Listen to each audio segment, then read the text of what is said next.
Right, October Red boxing here with the lovely Savage Dan. Savage, we are in Liverpool for the Derby weekend, which I just found out about because I know jack shit. I don't know anything about football. That I don't do football. It's a big fixture. Merseyside Derby is a big one. It's huge. How do you think that's going to affect the boxing then? Are we going to get a lot of overspill that's going to come in from the football afterwards to the boxing? You'd imagine so. I'm not sure what time that game is. I think it must be the early kickoff. And then people hang around and it's going to be a lively crowd, put it that way. It's going to get hectic, and I take it you're staying up here for the weekend. It would be rude not to, man. It would be rude not to. Now, obviously, we're here working on this. But do you know what? When you look at who's on the bill, you've got Natasha Jonas, you've got Liam Smith. That's Liverpool. You know, they're Liverpool through and through. So it will have a big effect on their fights, or at least it will have. You know, I think the atmosphere is going to be booming in there. I did say that about, obviously, I would have liked to have seen Natasha on the female card next week, but I get it. It's home. Yeah. You know, it's more sentimental for her to fight here, to obviously go for a unification bout as well. Yeah, I think more of the spotlight will end up on her here as well. So it's home. It's a unification. It's big, you know, and it is the kind of the co-main event, you know, of the night. Whereas if it was in London, there's probably less attention. London is probably a slightly harder sell than Liverpool. You've got Clarissa Shields, and then you've also obviously got the Mayo fight as well. So it would have maybe got lost in there. Yeah. Even though it is going to be a huge night, an amazing night. I think the night is, you know, really about what's happening at the top of it, and the fact that it's an entirely women's card and a big spectacle. So it would be romantic for her to be in it, but it's more romantic for her to be in Liverpool. I'm going to touch on that anyway, but I haven't seen you in a couple of weeks, and it's good to have a catch up. I want to talk to you about Saudi last week. I mean, well, last week. Is it coming up to 2 weeks already, or is it a week ago? What's the date? Was yeah, it? 2 weeks ago. It's gone quick. Life is going fast. Life's going fast. It's crazy. But yeah, it was 2 weeks ago. I want you, say, obviously I weren't there. I was watching from home. You know, this is kind of like second hand for me. I want you to talk to me about that fight and what you saw in there, because you were on commentary at some points as well. Yeah, I was commentating for Ben Whittaker's fight. But I'm guessing you're talking about the AJ fight. Yes. Now, I thought we saw a pretty good AJ. He looked a bit more, what's the word, purposeful. Wasn't negotiating center of the ring, especially those early rounds. And maybe he wasn't, you know, inflicting damage on Usyk, but he looked menacing. He looked like he was on the front foot, like, as soon as I dare you, and I'm going to let my hands go, and I'm going to your body. It looked like there was a game plan there. Usyk wasn't uncomfortable, but he wasn't comfortable. And then Usyk obviously started to get into a bit of a rhythm. And then AJ almost broke that rhythm in round 9. And then Usyk just kind of spazzed out and he went crazy in round 10, had a huge round 10, kind of won it in the championship rounds. It was one of those fights where it was probably slightly more similar to the first fight than I thought would get. The boxing. But there was also like there was like a menacing unknown side to it that I can't even really work out what word to use for it, but you knew this could turn on its head at any moment. But it was a better Anthony Joshua and a closer fight because of it, but it's just still such a good Usyk that he was able to navigate his way through the fight. We talk about that will of Usyk, and I'm going to give Usyk, you know, his flowers. You know, he is the boxer that was able to really dig deep in those championship rounds. There was a point where I saw him go back in the corner, and he almost, obviously he's praying in his own language, but to me it looked like he was almost speaking in tongues, summoning those most high to carry him through these last rounds, and boy did he show it. Yeah, he just came out and I don't know where he got it from, but he managed to really dig deep, get something that maybe he's not really had to get before. He always looks very comfortable. But at round 10, I'm not sure when he went and talked to himself in the corner. I actually haven't watched it back. But he found something. Whatever it was he was looking for, he found it. He managed to dig deep and win those last 3 rounds probably more convincingly than any of the rounds before it. So it was a good fight. AJ was obviously distraught, but sometimes there are people that are just wrong for you, and unfortunately, Usyk has been wrong for everyone. He's been wrong for everyone. So yeah, interesting fight. We talk about you know how to box. You've boxed yourself before. You get it, the training, the mindset. You're also what I'd call it, sort of like a friend to AJ as well. I know you do the media stuff with JD, but in the conversations that he has with the media, yours are the most open that we see him. Maybe it's because you get to spend more time with him and he knows you, he's familiar with you. When you saw him at his outburst after the fight, what were your initial thoughts on that? My initial thoughts was they turned off the broadcast. I didn't think anyone was getting this at home. We were getting it all right. It just looked like he had snapped. And he just, emotional. He's been fighting for 36 minutes. He's tired, he's frustrated, whatever emotions were going through him, they all came out. Nobody can understand what was going through his mind at the time. And he just went for it, man. He said everything that came to his mouth, to his mind, he actually said it. So people were obviously looking at it like, what's happened? What is this that we're seeing, this outburst? Because a lot of it just won't make any sense to a lot of people at home. It made perfect sense to me. But a lot of people will be like, what's happened there? And I think to cut a long story short, I think he just snapped. And I'm not mad at it. I feel like people are making a bit too much about the disrespect side but at that point, he'll be the first to say he wasn't thinking straight. It's obviously, if he was, he would have given the PR, politically correct answers and, congratulated. Yeah, but you could tell everything he was doing, it came from the heart. There was no malice in it. He's getting Usyk's hand saying, "Oh, heavyweight champion," all of that. So it was just a moment where I think he lost himself. But this is boxing. It's not tennis. It's not golf. This is a sport where you fight other men and other women. You fight people. Like when someone veers slightly off the straight and narrow, you kind of got to lead them to do it. I'm quite biased in my opinion, and I will say that I do agree with you. If I was a Usyk fan and I watched that, I would have been extremely pissed off because they're my belts and you just threw them out the ring. There's two ways of looking at it. He warned me. He said he was going to do it. There's a clip in the JD thing, and that came out. Oh, he did say about the belts. Touch these belts. He did actually. And he probably didn't think he was going to do it quite like that. I need to call He said that. He said, I'm going to dash these belts, and he dashed the belts. Maybe not how he thought he was going to do it. Maybe he thought he was going to vacate. But he did it. Man of his word. You know what? Subliminally, it was already there. It was already planted in his head. I'm getting glared at. So we're going to have to wrap this up, and then we'll carry on upstairs. Edit it out.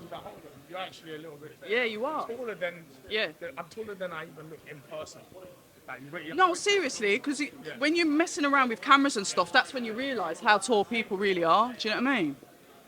Anyway, where did we get to, Sal? We got to... He snapped. Yeah. So we talk about AJ snapping then. Yeah. We'll carry it on from there. I don't know where it... Well, I was saying about the belts going out the ring. And it was kind of predicted in the conversation that I gave you that credit for because it was good. Like I said, peeling back those layers, and then we saw that. I'm going to try and get that. Will JD do me if I put that up on my YouTube? They might do, and if I cut that bit out just to put it in. You'll be all right. On the Instagram, you'll be all right anyway, I reckon. YouTube, they might do me for copyright, innit? Because I remember the conversation well. Yeah. I do remember it. But anyway. I mean, it's out there. Yeah. It's out there already. It's not... I don't know. I don't want to interrupt in my peas because Yeah, we didn't. No. All right, cool. But yeah, he forewarned us. It happened. Look, I'm somebody who is a little bit of, I can get down to business when it's time to get down to business, but I'm pretty class clownish, and I do find the comedic value in most things. So when he did dash the belts, I was genuinely at ringside like, oh my gosh, he said he was going to do that. look, obviously it's deeper. It's deeper than what anyone can imagine, even than what I can imagine. It's whatever we think it is. You might get close-ish, but it's not. You'll never know unless you're him. You know, it's him in his mind. This is the pressures that he has. You know, he's carried British boxing for a long time, and I think the media. There's obviously two sides to the coin. Some of them picked up on it, but I think it was very quickly realised that, hold on, you know what? Give him a break. He's carried British boxing out of the dumps for a decade. Started boxing late. He's overachieved. If we're going off, you know, like where he could have been and where most boxers are, considering when you pick up your first pair of gloves at 17, 18 years old, way overachieved. So when he does have a moment of madness, I'm not saying like, you can't talk about it, because I'm here, I'm talking about it. You're allowed to talk about it, but you don't have to crucify the man. Do you see what I'm saying? And not everything is done with bad intentions. That was, whatever happened that night, he didn't mean to do that. It wasn't because he was trying to steal someone's limelight. It wasn't because he was trying to discredit Usyk. It wasn't from that place. So I'm not that fussed about it. Do you know what I mean? Like it happened, and to be fair, for the media, it's great. What a story, you know. People talk more about the outburst than the actual fight. Spot on, and I will say that because I think he posted, you know, when he's posting up to the fights and he's posting his his weigh-in videos, and he's getting like 100 or how many hundreds of thousands of likes. You see when he lost, and he posted that bit where he's got his head in his hands and he's saying blah X, Y, and Z. Look at the like ratio. It's either, and I'm trying to figure this out because I'm obviously a boxing fan. Do the British public like to see people fail? Do they like to pity people? Do they like to feel sorry for people? Because the like ratio on that is nuts. I think, I don't know what the maths is, but as human beings, we're kind of weird. Like, so as in, you may want somebody to lose, and then they lose, and you feel upset that they've lost. And like, that's a you problem. Do you see what I mean? But boxing has got the best fans in the world, but also the most critiquing, most everybody can do this. You know, for such a difficult sport, the fans are ruthless. You know, and even if you beat somebody in, you know, not the greatest fashion, you're a bum, and you know, it's part of it. Unfortunately, you don't even get it as much in football, and in football you have, you know, you can share the blame with 10 other players. And you get the chance to right those wrongs a week later or midweek or whatever it is. You know, you can turn things on their head pretty fast. Once you come out the ring, especially for someone like AJ, chances are you're not back in the ring for another year.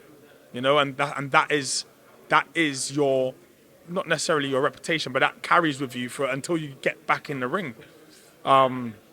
So yeah, I don't think anyone can really understand the pressure he's been under.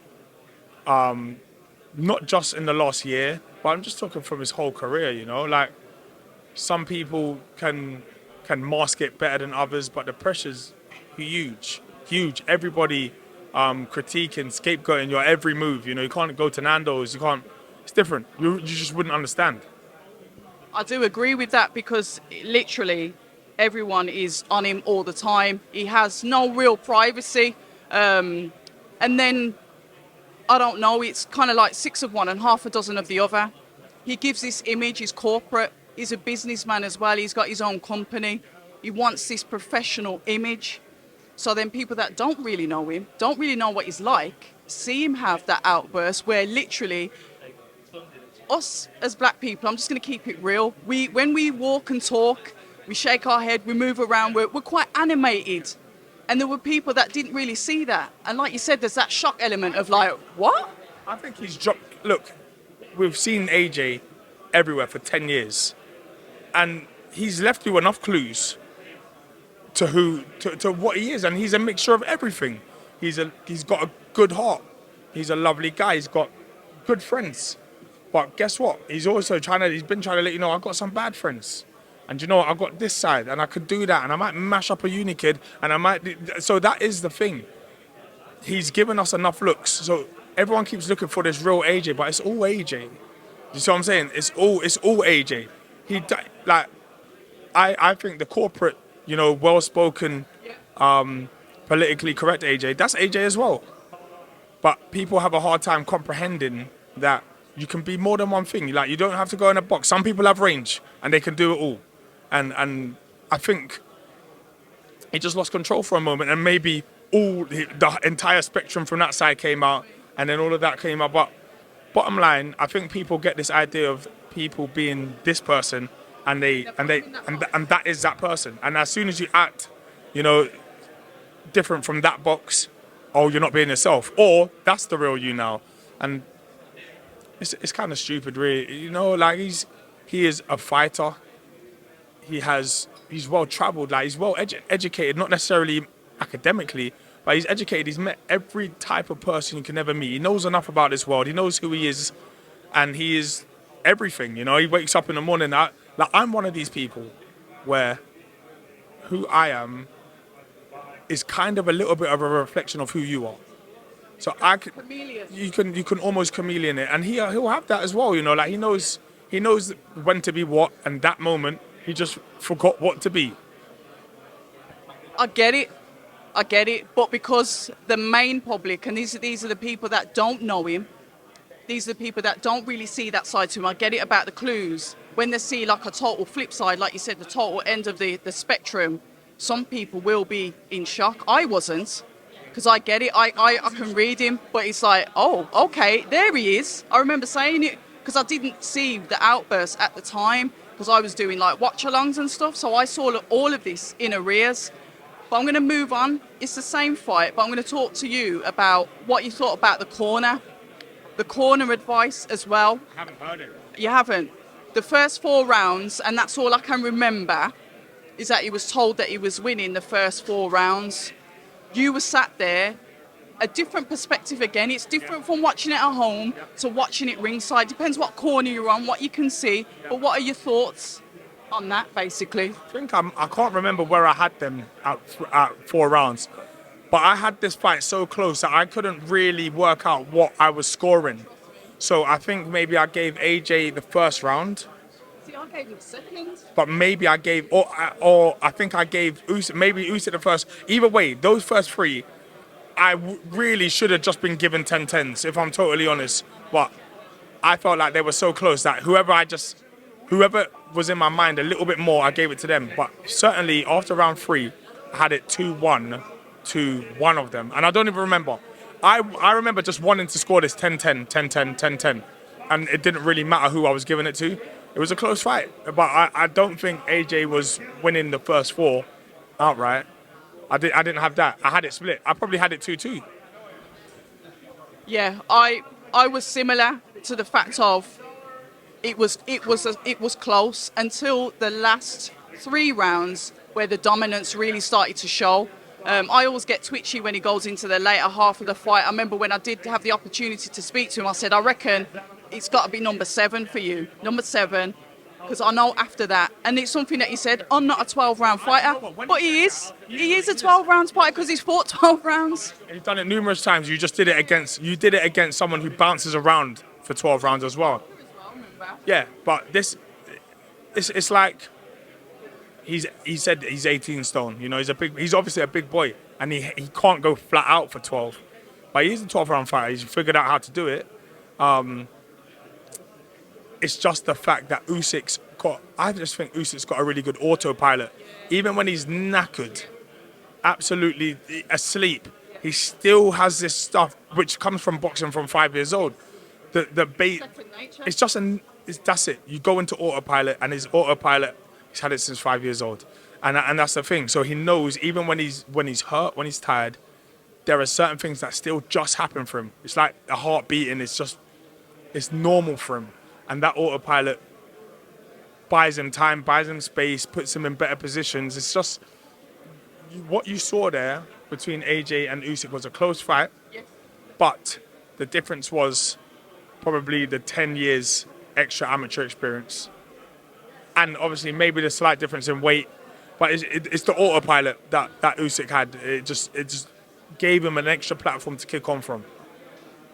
It was a good fight, an enjoyable fight, and it's got everyone talking. Still 2 weeks after it anyway. So regardless of the result, we were entertained. But we know that he's obviously signed with Matchroom and DAZN, so we've got to push back to Sky. We are here, like you said, it's the football fight, the home of boxing. Scousers are always up for a good scrap, whether it's in the ring or out of the ring. Your choice on fight, what is the fight of the night for you?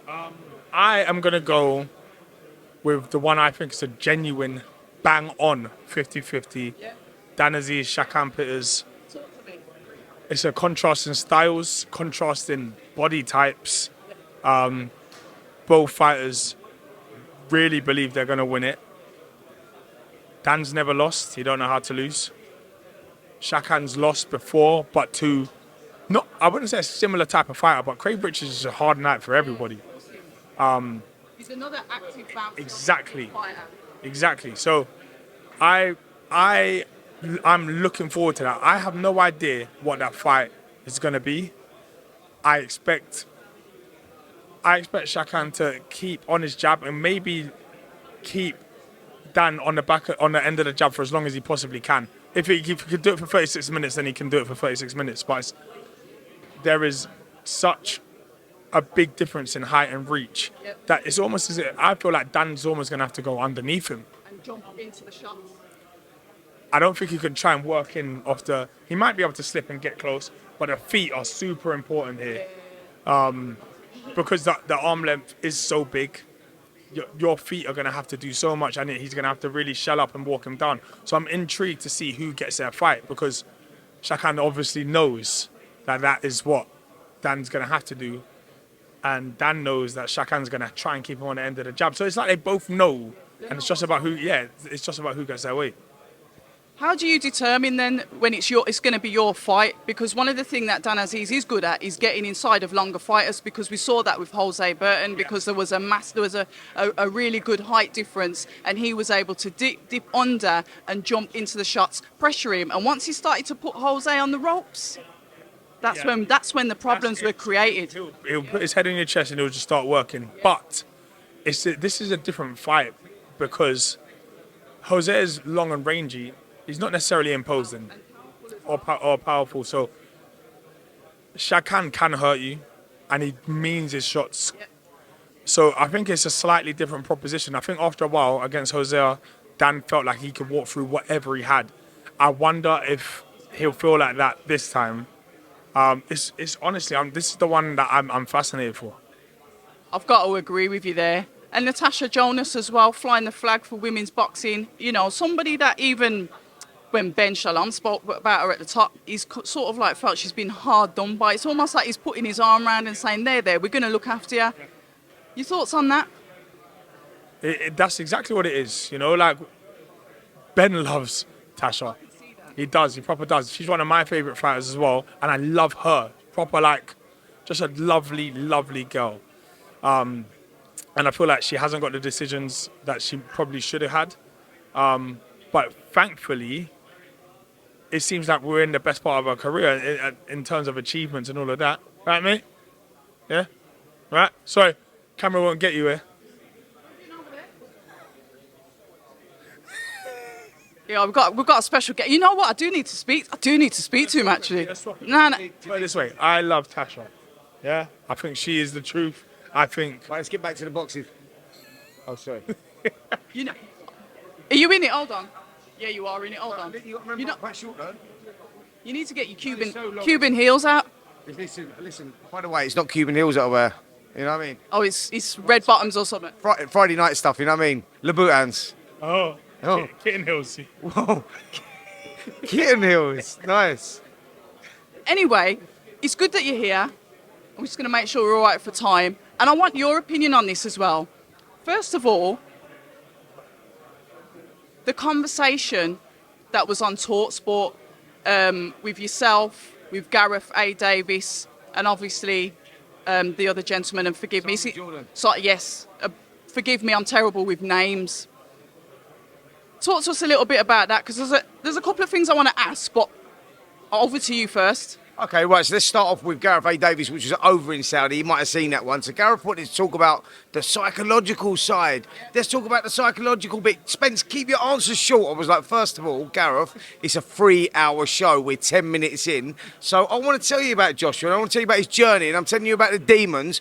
Don't talk to me about the psychological stuff, because I'll tell you about the psychological stuff. The reason I'm going to tell you about the psychological stuff is because I've been there, so I do understand it. Whereas you've not been there, so you won't understand the psychological stuff. So let me talk about that. So that's how that went. See, when he goes off on a run like this, you've got to give him a meter. Yeah, so that I'm all arms. So that's how that one went. And then obviously I took a lot of backlash after the press conference, which a lot of people that weren't there wouldn't understand because you had to be there. So Joshua done what he done in the ring, which was stupid, grabbed the belts, and we all know that it was like, really bad, but his emotions were all over the place. I think that emotionally he wasn't there, maybe a little concussed, and he realised what he'd done was wrong. When we get back into the press conference, he recognised that. He has a little breakdown, he gets upset and everything else. He realised he apologised to the Ukrainian people, apologised to Alexander Usyk. Then, like, a couple of people have fired questions at him. It was a world media, and he's looking around, he's looking at me, and I can see his eyes are half filled up, but I'm the only recognisable face that he knows. So he's looking at me, and it's like a little, like, I think, fuck, this geezer needs help. He's like a pal, so now I've gone, actually, it's a mate that I need to pick up a little bit, because he's just done really well. So I got up and said, well done, heart of a lion, rare, but Usyk's run away with it. But Josh, be proud of yourself, you can come again, some world champ. Everyone gets up, hurrah, hurrah, goes mad. Then I go over to him and I'm having a private chat, which is filmed. And so I said to him, mate, bro, you was in the fight up until round 10, the beginning of round 10. You lost 10, 11, 12, and that's what cost you the fight. He rolled the dice in round 8 or round 9 and gassed it. The gasket blew. He had nothing left, right? But up until that point, and this is what people weren't listening to, up until that point, he was in the fight. But people listen to it and they go, what are you talking about? It was a close fight. I had some guy today on Twitter going, you idiot, what do you know about boxing? What? No, wait. How can you call it a close fight? I had it 7 rounds to 5. I went, well, you idiot, that is a close fight. Unless you didn't recognise it. If you go one way, if you went one of the other rounds, it's a draw. So I think it's just people, like, they all become boxing experts, and all I was doing was trying to lend a mate support at that time because he needed it. That part I can't say anything about because, yeah, I get it, and everyone's quick to get the phones out, and that did look like a sort of a semi-private conversation that was recorded. The bit that I was talking about was the bit where Gareth was slightly rude, trying to rush you through what you were saying, and then you brought up the group WhatsApp. Now, that's fine. You're in a group WhatsApp. It's beautiful, and it's nice to know you support each other. When you look back, do you think that's something that you should have said publicly, owing to the fact that people doubt him and believe he doubts himself? Maybe shouldn't have said that, but listen, if you're on a group WhatsApp, right, so say Dan Savage is fighting and he's on a group WhatsApp and you're chatting people chat on group WhatsApps all the time because he's fighting. That doesn't matter. Like, we're all on there, we're all mates. So he's just chatting away and he's telling us what he's going to do and that's down to him. That's his choice, right? So all of a sudden when Gareth picks up on it, because you're on a group WhatsApp, because he likes to be the voice, I'm going, mate, you're missing the point here. It's not about that. Like what I'm just explaining to you, I'm explaining to everyone where we're at with it, talking to you about the psychological side, and I'm giving you the whole story, but you don't want to listen because you only want me to say 15 seconds. But actually, I'm the pundit and you're the presenter, so what's going on here? But anyway, it was what it was. And yeah, I think I sort of like... Happier now. I am going to... Yeah, I'm happier now. So yeah, no, it is what it is. Like, look, listen, Gareth's... he's a great guy, and I like working with him, as do I with Simon Jordan. Simon Jordan had his views on it as well. He said, don't be a fanboy with it all and everything else. But listen, everyone's entitled to their opinion. That's what we do. I don't take nothing to heart, and it is what it is. In that situation, I'm just being a mate, and that's the bottom line of it. And if I take a little bit of shit for being a mate, then so be it, because I would do it again. In relation to his corner then, obviously you were there and you were watching it. When you say it was a close fight, how did you score it? Because I know when he was going back into his corner, at least for the first 4 rounds, it was suggested that he was up on the cards. Your thoughts on that as a fighter? I'm glad you asked me how I scored it. So after 9 rounds, right, so I had it close all the way through. After 9 rounds, I had it dead level because I had 1 round even. 9 rounds at dead level. I had Usyk clearly winning the 10th, clearly winning the 11th, and clearly winning the 12th. So I had it like, I think it was 115, 112, or something like that. I think it was 115, 112. That's not a million miles away. That's pretty much where it was. And, you know, I've been taking a little bit of shit about, like, saying it was a close fight. Well, 115, 112 is a close fight. I've been in those fights where I've won 115, 112 and I've won 116. Trust me, it's a fucking hard fight. So don't tell me it's a close fight. I'm talking from experience. And that's where people get run away with it when they are like, you know what I mean? I'm talking from experiences. So I know when you've been in a fight of that magnitude at that and the scores are like that, I know it's a hard fight. So, you know, I'll get judged a lot for stuff like that, which was maybe, you know, maybe a little bit harsh because I at that stage, I had to support. Joshua was like a little bit broken then, and he recognised what he'd done was stupid. I just wanted to be a mate. And whether that was right or wrong, and I got caught in that moment, it was what it was. I wasn't saying he won the fight. That's where people were getting carried away and going, what are you talking about, you idiot? What do you know? That was not a close fight. Well, actually, I know what the finishing point wasn't a close fight, but what I was saying to Joshua was, at that point, so, yeah. There you go. No, it's good because I wanted to catch up with you about it before because obviously we usually have our sit-down catch-ups. Yeah. It's good to see that he's got the support. How was the atmosphere in Saudi anyway? Because obviously you've got sort of like the cross-promotional work yourself, you know, on behalf of Sky Sports, Ben Whittaker for Boxer, etc., and working with Matchroom because we've seen that Matchroom are recently doing some bits, as you were there, doing bits for TalkSport with Misfits. So how do you find the cross-promo relationships? Do you know what? You would never have recognised it. It was all great. You know, everyone, like, boxing's a very close-knit community. Like, you know that, you know what I mean? Like, if something happens in the boxing world, people lend their support. They're there to support. Yeah, we've got all these different promoters and different networks, etc., but we was all there. Like, we've worked for Eddie for years, and you know, we worked with all these people. So when you're there, it's just like hooking up with old mates again. It's not like, you know, you're working for DAZN and I'm working for Sky, or you're working for TalkSport, I'm working for BBC Radio 5 or whatever. It is what it is. The atmosphere was all right. I think a lot of people read into that. Oh, I wonder what that's going to be like. What's that atmosphere going to be like? Well, it's people we've been working with for years, so it was all cool. It was actually good to catch up with a lot of them. Yeah, we saw that, obviously, when I think, was it yourself and Matt Macklin spoke to Eddie? Yeah. That was interesting to see because it's something that we haven't seen for a while. I'm going to cut this here because I'm coming back tomorrow and then we can sit down and discuss tomorrow's fight. But thank you so much for jumping on. I really, really wanted to speak to you about all of that stuff. Yes, there's no problem at all. I hope I sort of cleared a little bit up. And yeah, Gareth, don't get the hump when you see this and start sulking like a little baby. Hi, and thank you for watching October Red Boxing. Like, subscribe, and tap the bell for notifications. You can also find us on Instagram at October Red Boxing and on Twitter, October Red UK. And remember, at October Red, we stay ready.